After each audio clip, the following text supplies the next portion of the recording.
It's almost midnight on Highway 27. One car drives alone on the dark, empty road. Everything is quiet and peaceful until it's not. Blue and red lights suddenly flash in the mirror. A police car speeds up from behind, its lights bright and demanding. The driver pulls over to the side of the road, staying unusually calm. Two police officers step out of their car. They point their flashlights straight into the car windows, moving like they've already decided there's trouble. "Get your hands up where we can see them. Right now," the first officer shouts. His partner rushes to the driver's window, hand ready on his gun. "Think you're special? Show me your ID now." But the driver's response changes everything. In a voice that's steady and strong, he says, "Officers, I don't think you know who you're dealing with." Actually, racist cops stop a man. Without knowing, he's the IPS officer. The officers circle the car like wolves, their hands never leaving their holsters.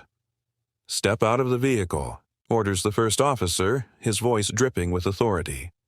But why are they so aggressive with a simple traffic stop? Inside the car, our driver stays perfectly still. His voice is level, controlled, almost too controlled for someone being treated like a criminal. "Officers, I'd like to know why I'm being stopped." The question hangs in the air, unanswered. The second officer pounds on the window. "Did you not hear us? We give the orders here." Their faces twist with anger at this calm defiance. But look closely. Is that a hint of a smile on the driver's face? "I understand you're doing your job," the driver says, each word measured and precise. "But I need to know what law I've broken." Something about his composure makes the officers pause. Why isn't he scared? Why isn't he nervous like most people they stop? The tension crackles as neither side backs down. The officers exchange glances, clearly not used to this kind of resistance. Their hands grip their holsters tighter, but the driver's calmness only seems to grow stronger. What does he know that they don't? Think about it. Who could stay this composed with two aggressive officers breathing down their neck? What kind of person shows zero fear when facing armed police? The answer might surprise you. "This car looks too expensive for this neighborhood," sneers the first officer, ignoring the simple question about the reason for the stop. "How did you get it?" The question drips with meaning, showing exactly what these officers think about our driver.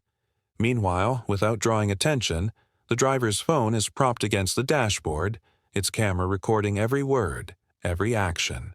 The officers don't notice it yet. They're too busy making their assumptions. "Listen here," barks the second officer. "We've had reports of stolen vehicles matching this description." But have they really? Notice how they can't quite look at the camera when they say this. The driver certainly notices. Our mystery man's response is fascinating. "Officers, I'd be happy to show you the car's papers. But first..." He reaches slowly for something in his jacket.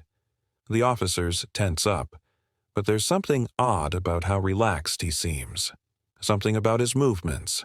They're practiced, professional, almost like someone who's trained in law enforcement himself. The first officer's face changes slightly. Did he just notice something?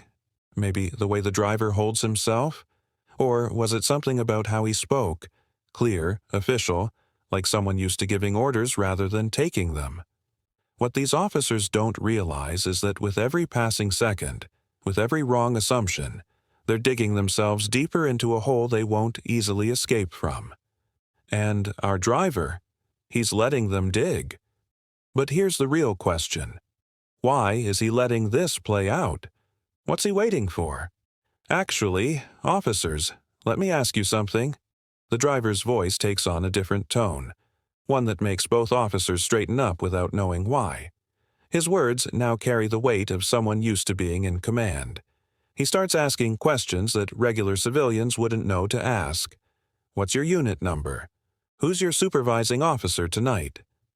Each question lands like a punch, making the officers shift uncomfortably. Something's not right here, and they're starting to feel it. Their tough act begins cracking.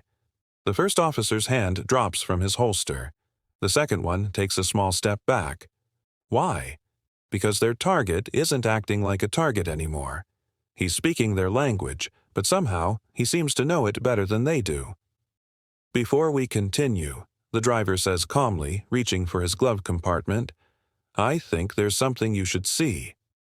The officers' faces flash with concern. They know they've messed up.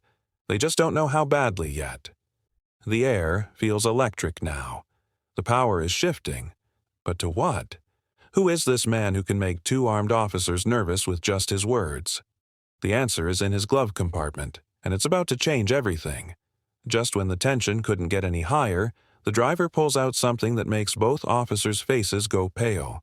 But what could make two aggressive cops suddenly look like scared rookies? The static of the police radio breaks the tense silence. Unit 247, be advised. The dispatcher's voice carries an unusual tone. Something in the background check has caught their attention. The first officer's face drops as he listens to his earpiece. His partner notices and moves closer, trying to hear what's coming through. The information they're receiving is making them nervous. Very nervous. "Sir, The first officer begins, his voice now shaking slightly, but our driver cuts him off. "No, please, continue treating me like a criminal. I'm curious to see how this plays out."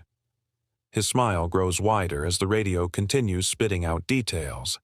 The dispatcher's voice becomes clearer. "Unit 247, confirm your location.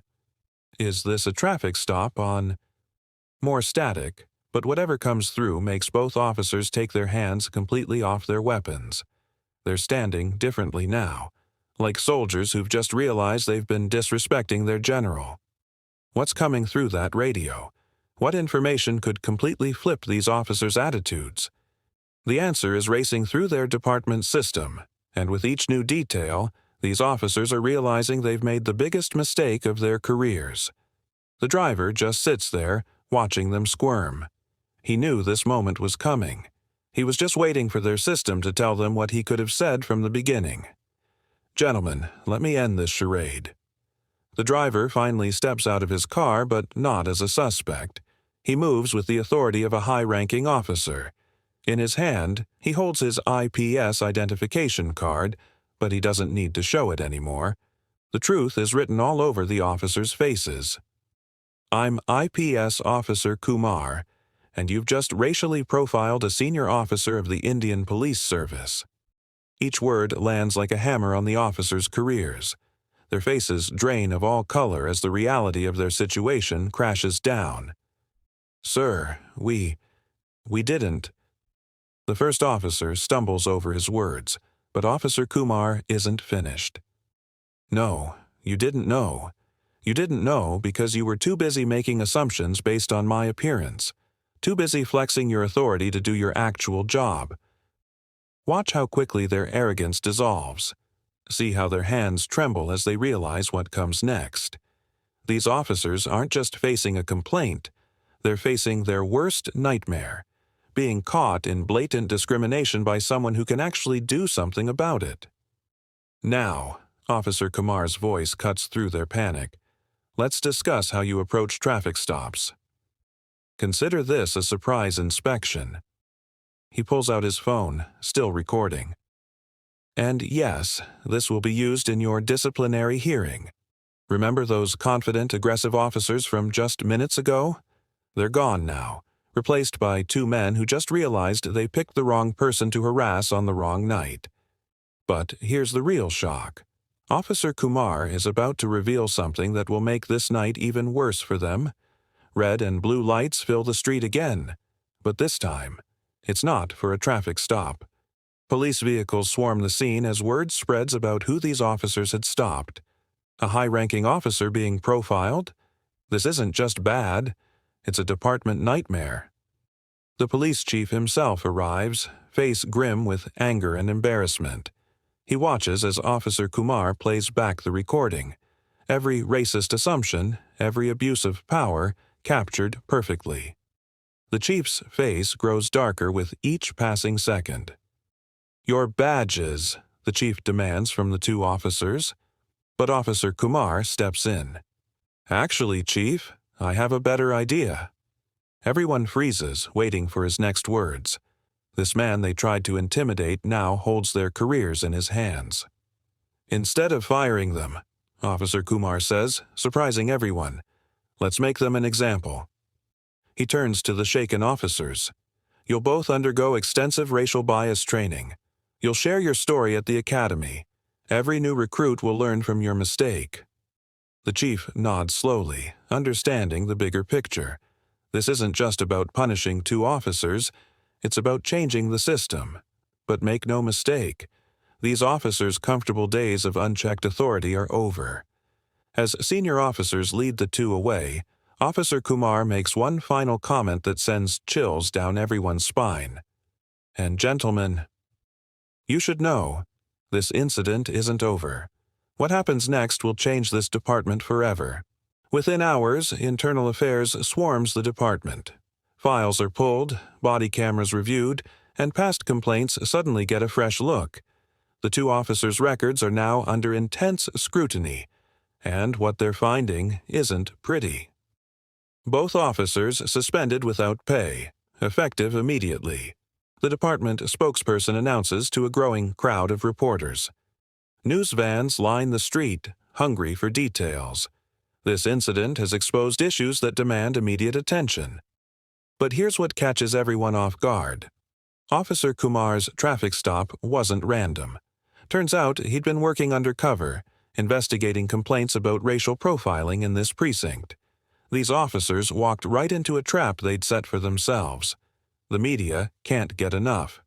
Headlines flash across screens. IPS officer exposes racial profiling. Top cop caught in discrimination sting. Police department faces oversight after profiling senior officer. Each new revelation makes the story bigger. Internal Affairs isn't just looking at two officers anymore. They're digging deeper, asking harder questions. How many others have faced similar treatment? How many complaints were ignored? The answers are making the department very nervous. But the biggest shock is still coming. Officer Kumar's trunk contained something that would blow this investigation wide open. What was he really doing on that road that night? One traffic stop sparked a revolution in the department. New policies roll out like waves. Mandatory body cameras always on, detailed stop reports required, and regular anti-bias training that actually means something. But that's just the start. Officer Kumar's case becomes required learning at the police academy. "Let me be clear," he tells each new class, "wearing a badge doesn't give you power. It gives you responsibility." The rookies sit straighter, understanding the weight of his words. Social media explodes with support. People share their own stories, finally feeling heard. The two officers? They're now part of a traveling team, speaking at departments across the country. "We thought we were doing our jobs," they admit. "Instead, we were just feeding our biases." The department's new slogan says it all: protect and serve everyone. Crime rates haven't dropped, but something more important has risen: public trust. Citizens report feeling safer, not because there are more officers, but because they trust the ones they see. Local community leaders work directly with officers now. Together, they're building bridges that should have existed long ago. "This isn't just about avoiding mistakes," Officer Kumar explains at a community meeting. "It's about being better, for everyone." But perhaps the most powerful change? Applications to join the force have doubled, especially from minority communities. Why? Because now they believe they can make a difference from the inside. Remember those two officers from that night? Their biggest surprise wasn't learning they'd stopped an IPS officer. It was realizing that night would help change policing for the better. The question isn't whether profiling happens. The question is, what are you going to do when you see it? The stats don't lie. Complaints down 60%. Trust in police up 45%. Over 200 departments nationwide now have better training, all because one traffic stop exposed what needed to change. Every badge comes with a choice: protect or profile. The power is in the decision. This isn't just a story. It's a wake-up call. Share it if you believe everyone deserves fair treatment. Hit like if you stand for justice, and subscribe for more stories that matter. Remember, true authority protects everyone, not just some.